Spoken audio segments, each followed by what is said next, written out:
Mettez la parole en pratique. Ne vous contentez pas de l'écouter en vous abusant vous-même. En effet, si quelqu'un écoute la parole et ne la met pas en pratique, il est semblable à un homme qui regarde dans un miroir son visage naturel et qui, après s'être regardé, s'en va et oublie aussitôt comme il était. Mais celui qui a plongé les regards dans la loi parfaite, la loi de liberté, et qui y demeure, non pas en écoutant pour oublier, mais en mettant en pratique, en faisant œuvre, celui-là sera heureux dans sa pratique même. Alors, il y a quelques semaines, je discutais avec Louane, ma plus jeune fille, du fait qu'en Belgique, l'école était obligatoire pour les enfants. C'était un de ces matins où Louane aurait préféré rester tranquillement à la maison pour jouer. Et quand je lui dis cela, elle me dit « Maman, c'est pas possible que l'école soit obligatoire. » Je lui dis « Ah bon ?» je lui demande pourquoi. Et elle me dit parce que cela voudrait dire qu'on n'est pas libre. Et on est quand même dans un pays où on est libre, n'est-ce pas, maman ? Alors, j'ai pas eu le temps de finir cette grande conversation avec elle, il fallait partir à l'école. Mais effectivement, si on a des obligations, pouvons-nous encore parler de liberté ? Pour Louane, être vraiment libre, et je crois que c'est très ancré dans sa personnalité, ça signifie faire ce que l'on veut. Qu'est-ce que cela veut dire, être vraiment libre ? Alors, chacun a sa petite idée, et beaucoup proposent des réponses à l'heure actuelle. Mais je ne suis pas sûre que les gens sachent que la question de la liberté est un thème central du Nouveau Testament. Tout est permis en Christ, disait Paul. C'est pour la liberté que Christ vous a libérés. Alors Paul dit que certains vont manger pour honorer Dieu, d'autres vont jeûner pour honorer Dieu, certains vont mettre un jour à part, pour d'autres chaque jour est à part. Certains vont commencer leur journée en prière, d'autres vont la terminer. On sait que la vie chrétienne a autant de déclinaisons possibles que de personnes. Et les assemblées expriment leur louange, leur foi, leur prière de manière diverse. Et Paul valorise cette diversité, cette liberté. C'est normal car la foi chrétienne est relation et non religion, comme Benoît nous l'a rappelé il y a quelques semaines. Elle est espérance vivante et non rite figé. Il n'en reste que la notion de liberté chrétienne est complexe et profonde. Et parfois, on a du mal à saisir, à se situer. On ressent une tension. Ma volonté ou la volonté de Dieu ? Ma liberté ou l'obéissance ? Et peut-être que ce texte de Jacques, ce matin, peut venir accentuer cette tension, cette confusion. Parce que les quelques versets que nous avons lus, ils ont en fait deux thèmes. La mise en pratique et la liberté. Deux thèmes qui semblent assez contradictoires. Est-ce que je dois mettre en pratique ou bien est-ce que je suis libre ? Quand je suis chrétien, est-ce que je dois faire des choses, obéir à des règles, à des préceptes, ou bien je peux être libre et choisir ? Et cette tension, elle se retrouve au cœur même du protestantisme. On reproche à des églises d'être trop libérales, traduisez des églises qui prennent trop de liberté avec le texte, et à d'autres d'être trop légalistes, traduisez des églises qui sont dans un rapport de soumission à une loi dans leur manière de lire le texte biblique.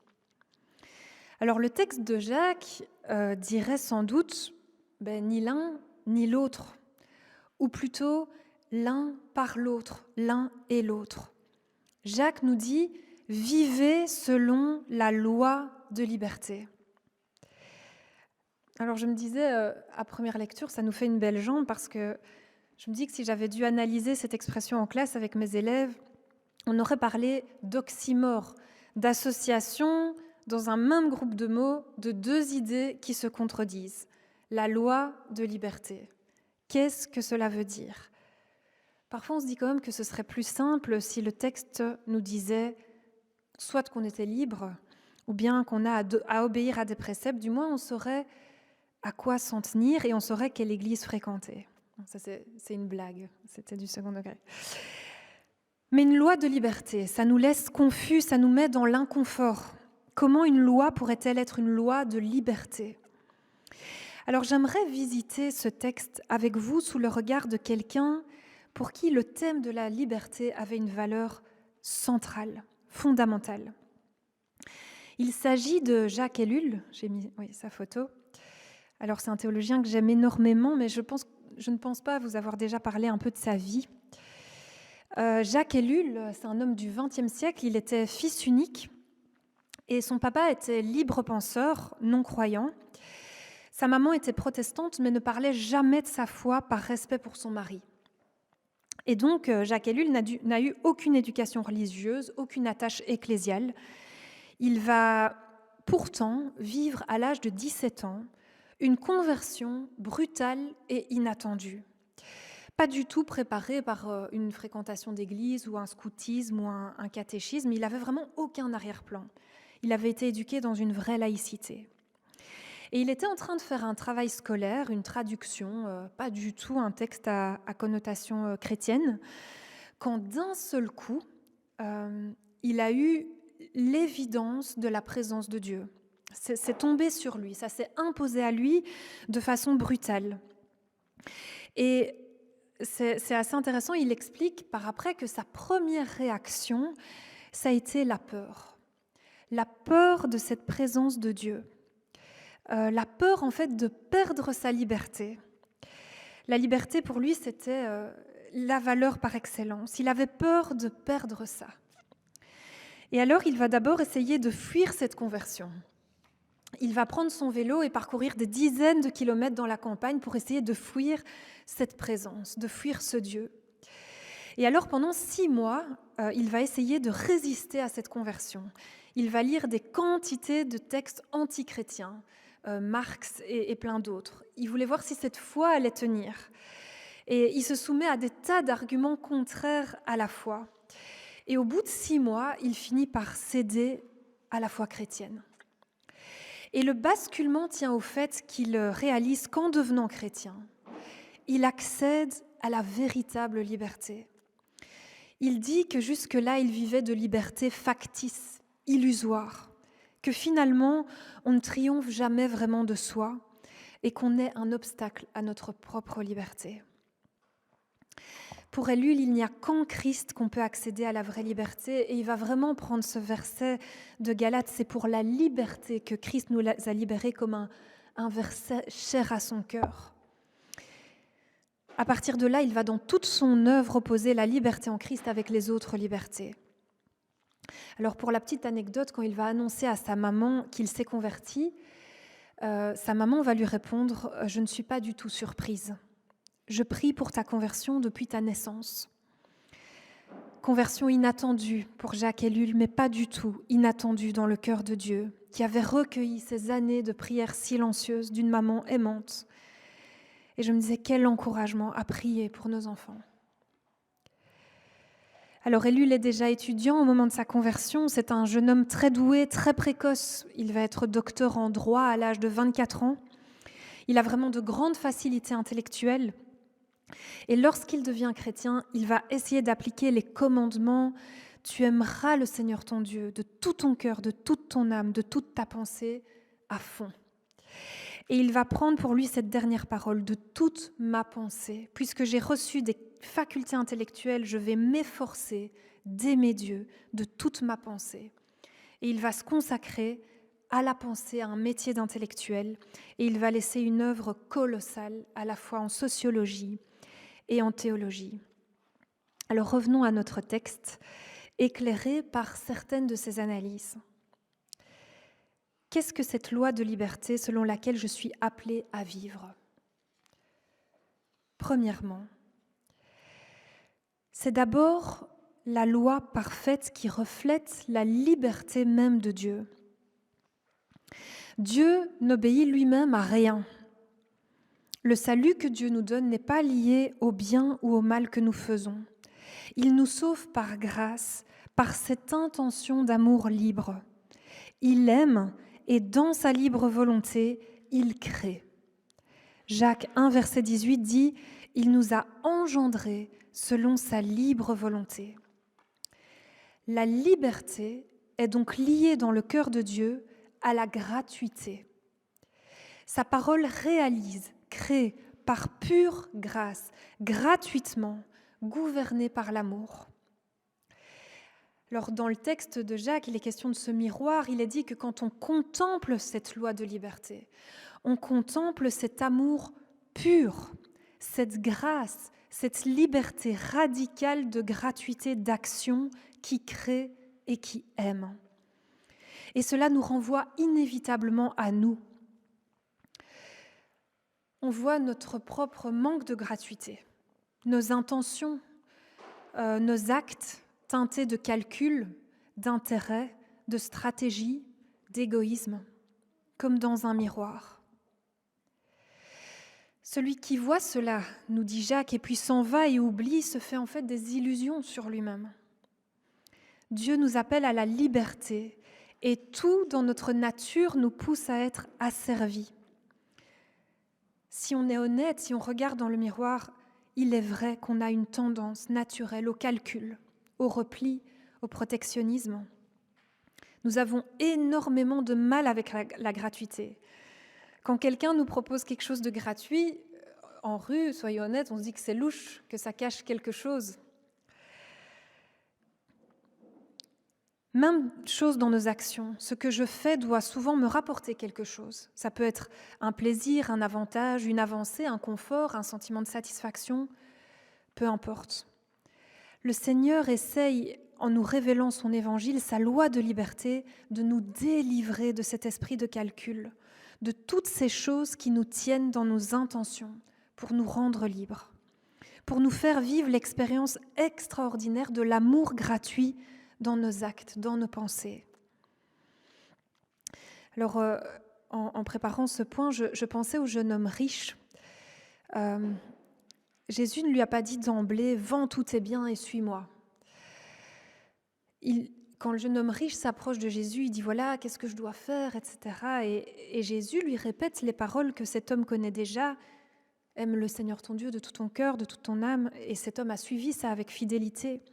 Et c'est parce que l'homme insiste que Jésus lui dit, et j'en suis sûre avec beaucoup de tendresse, « Vends tes biens. » C'est ce qui te tient, c'est ce qui guide tes gestes, c'est ce qui t'emprisonne.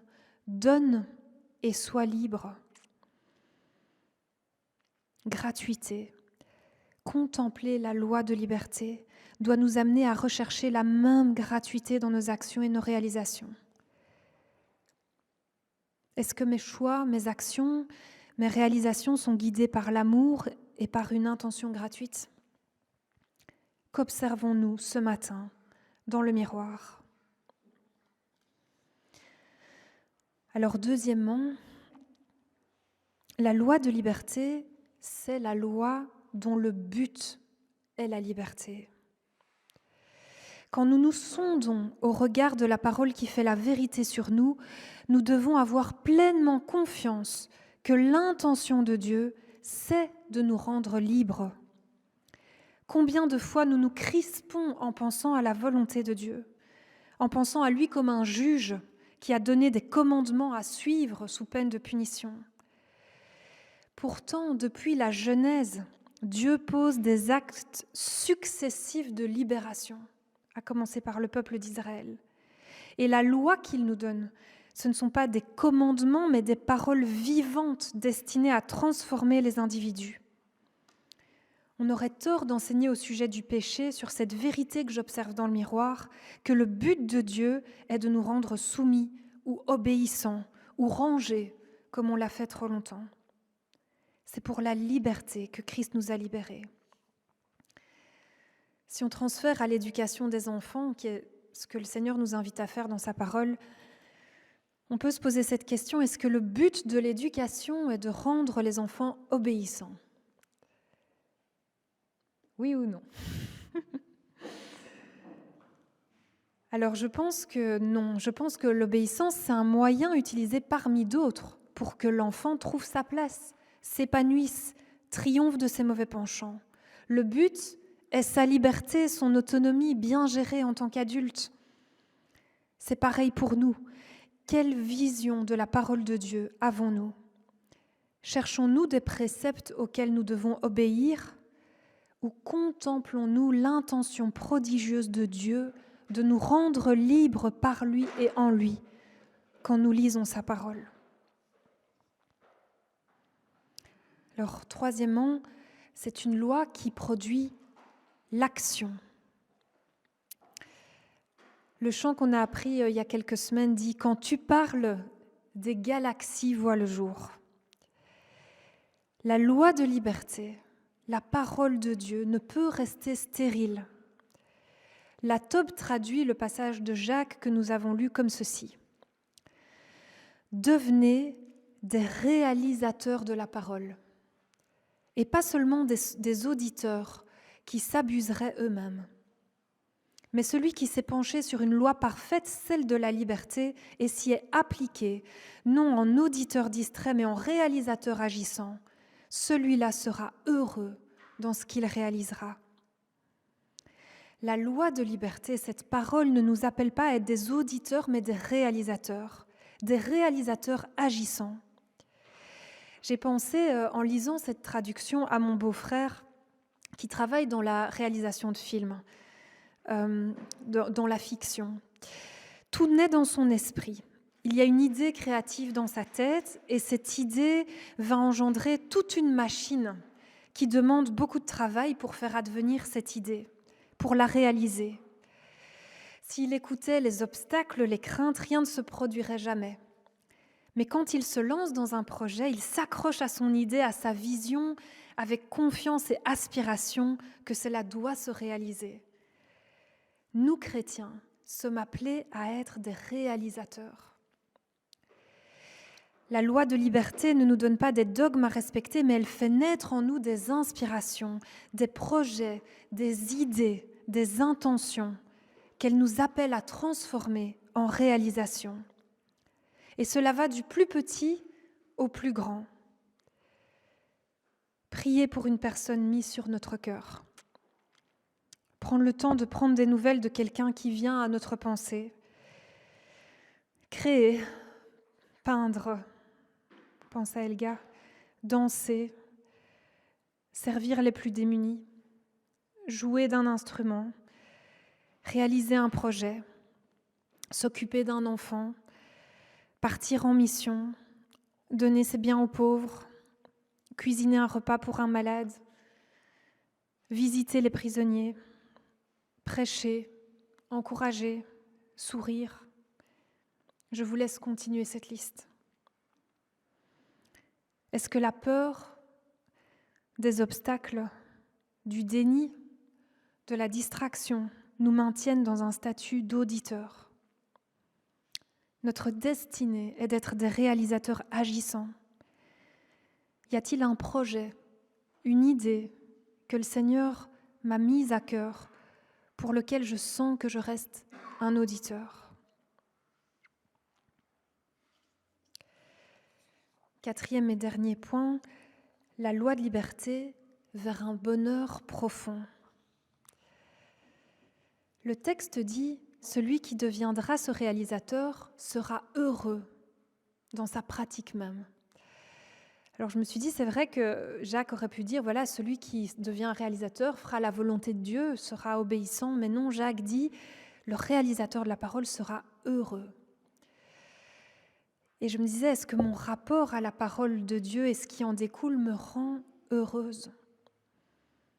Est-ce que quand j'ai l'impression justement de suivre une inspiration, d'obéir à la parole, je suis remplie de crainte, de tristesse, d'impression de renoncement, de non-adéquation avec moi-même ?